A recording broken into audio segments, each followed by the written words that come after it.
So hello friends, আজকের আমি ভিডিওতে দেখাবো আয়ুষ্মান কার্ডের জন্য যে ফর্মগুলো আশা দিদিমণিদের কাছে এসছে সেই ফর্মটা আপনারা বাড়িতে বসে কিভাবে ফিল আপ করবেন। ভিডিওটা স্কিপ করবেন না, অ্যান্ড চ্যানেলে যদি নতুন হতে হয় প্লিজ চ্যানেলটা সাবস্ক্রাইব করে দেবেন।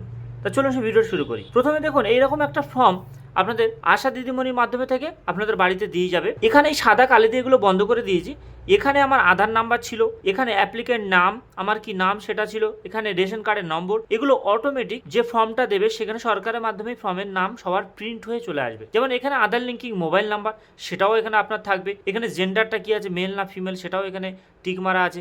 ডেট অফ বার্থ, আপনার যে ডেট অফ বার্থ হবে সেটাও এখানে অটোমেটিক থাকবে। শুধু এখানে কি করতে হবে, full address, house number, street number, village, অর্থাৎ আপনার এখানে যে গ্রামের নাম, আপনার থানা, আপনার জেলা, আপনার পোস্ট অফিস, এইগুলো এখানে লিখে দিতে হবে। তারপর এখানে কি করতে হবে, দেখুন এখানে দেখুন ডিস্ট্রিক্ট, আপনার যে ডিস্ট্রিক্ট হবে সেটা এখানে চলে আসবে। আমার সাউথ চব্বিশ পরগনা ডিস্ট্রিক্ট আছে তাই এখানে অটোমেটিক এসছে। ব্লক, আপনার যেটা ব্লক হবে সেটাও এখানে থাকবে। আপনার যে পঞ্চায়েত হবে সেটাও এখানে থাকবে, অটোমেটিক থাকবে আমার যেটা আছে।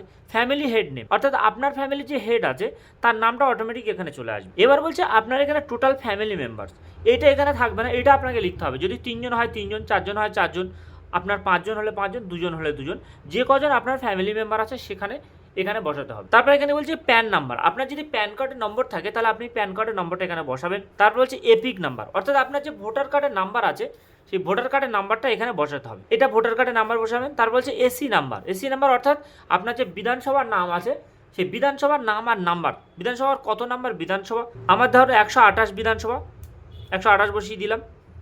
আপনার যে বিধানসভাটা সেটা বসিয়ে দেবেন। তাহলে হচ্ছে পার্ট নাম্বার, অর্থাৎ আপনার যে বুথের যে পার্ট নাম্বার, কত নাম্বার পার্ট আছে, 42, 43, 50, 1, 2, 4 এর উপরে প্রতিটা বুথের একটা নাম্বার থাকে, সেই বুথের নাম্বারটা এখানে বসাতে হবে। তারপরে হচ্ছে সিরিয়াল নাম্বার, অর্থাৎ আপনার ভোটার লিস্টে যে সিরিয়াল নাম্বারটা আছে, 1 থেকে 1000 যদি ভোটার থাকে প্রত্যেকের সিরিয়াল নাম্বার আছে, সেই সিরিয়াল নাম্বারটা কিন্তু এখানে বসাতে হবে। কারোর 5, কারোর 6, আমার 156, আমি 156 লিখলাম। তারপর এখানে কি বলছে দেখুন, স্বাস্থ্যসাথী ডিটেলস, অর্থাৎ আপনার যে স্বাস্থ্যসাথীর যে কার্ডটা আছে 17 ডিজিটের যে নাম্বারটা, সেই নাম্বারটা কিন্তু এখানে বসাতে হবে। বসানো হয়ে গেলে এইটা এখান থেকে কিন্তু রিসিভ, অর্থাৎ এইটা আপনার কাছে থাকবে, এটা কিন্তু আপনার কাছে দিয়ে দেবে, এটা ওরা নেবে না, এটা জমা নেবে ওরা, এইটাকেও জমা নেবে। এবার বলে রাখি এখানে কিন্তু আপনার আধার নম্বরটাও থাকবে, এবার এখানে আপনার অ্যাপ্লিকেন্ট নেম, যেটা আপনার যে নাম আছে সেটাও থাকবে, আপনার রেশন কার্ড নাম্বারটাও থাকবে, আপনার জেন্ডারটাও থাকবে, আপনার ডেট অফ বার্থটাও থাকবে। এইভাবে ফর্মগুলো কিন্তু অটোমেটিক ওদের কাছ থেকে ফিল আপ হয়ে আসবে। তো দ্বিতীয় পৃষ্ঠা দেখুন, পরের পেজ এখানে কি বলছে দেখুন, ফ্যামিলি ইনকাম 8 লাখ পার ইয়ার, যদি আপনার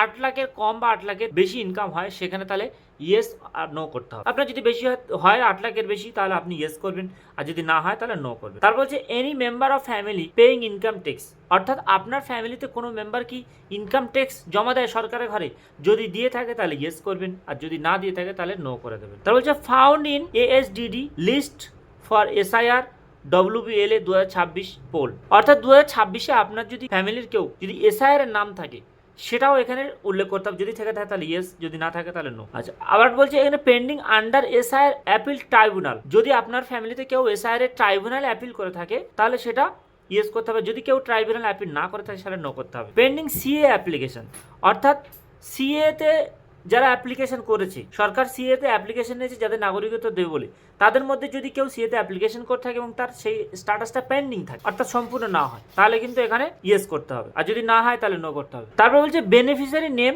deleted from Annapurna Yojana beneficiary list, বলছে যার নাম এখানে লিখছেন তার নাম কি অন্নপূর্ণা যোজনাতে ডিলেট হয়ে গেছে, যদি ডিলেট হয়ে গেছে তাহলে ইয়েস লিখতে হবে, যদি ডিলেট না হয় তাহলে নো লিখতে হবে। Person not alive or permanently shifted, এটা লিখার দরকার নেই।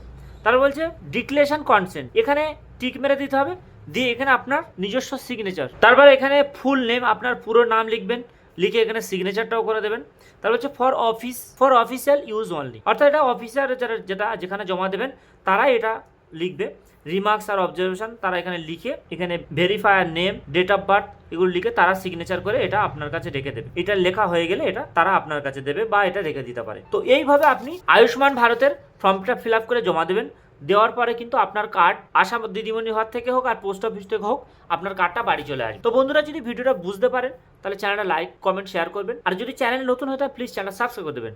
আর যদি কোনো জায়গায় বুঝতে অসুবিধা তাহলে কমেন্টে অবশ্যই জানাবেন, আমি আপনাদেরকে বুঝিয়ে দেবো।